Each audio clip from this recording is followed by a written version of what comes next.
Hey RT students, this is our second HQ challenge of the week. We are talking about efficiency of ventilation. So a physician wants to assess efficiency of ventilation. So you have a patient, the doctor wants to know how efficiently they're ventilating.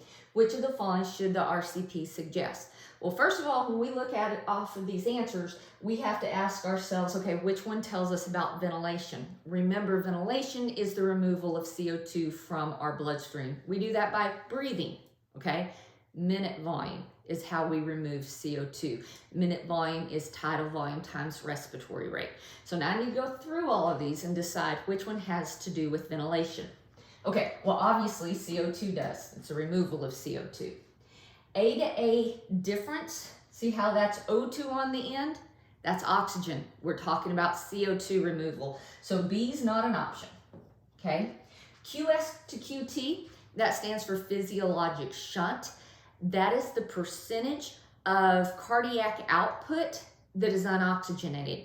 Meaning, as the blood traveled to the pulmonary capillary bed, the percentage of it that didn't get oxygenated. Again, that's oxygen, not CO2. So physiologic shunt is not the answer. Now, physiologic dead space, that is the percentage of tidal volume. Tidal volume is how we remove CO2. The percentage of tidal volume that is not removing CO2. That's the definition of physiologic dead space. Okay, so now we have two potentially correct answers. This is where the key word makes all the difference. Efficiency of ventilation. All right, so let's talk about CO2. If I tell you your patient has a CO2 of 40, okay, you would tell me that's fine. And from a numerical standpoint, it is.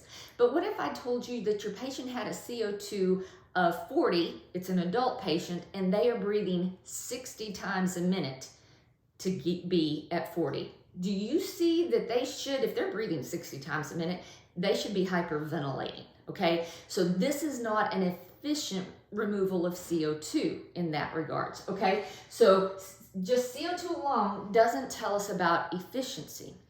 But when we look at physiologic dead space, this is the percentage of tidal volume that does not remove CO2. So if 20% of our tidal volume isn't removing CO2, that's a really low number, okay? And that's not necessarily a bad thing. But as that number increases, let's say we have a physiologic dead space of 80%.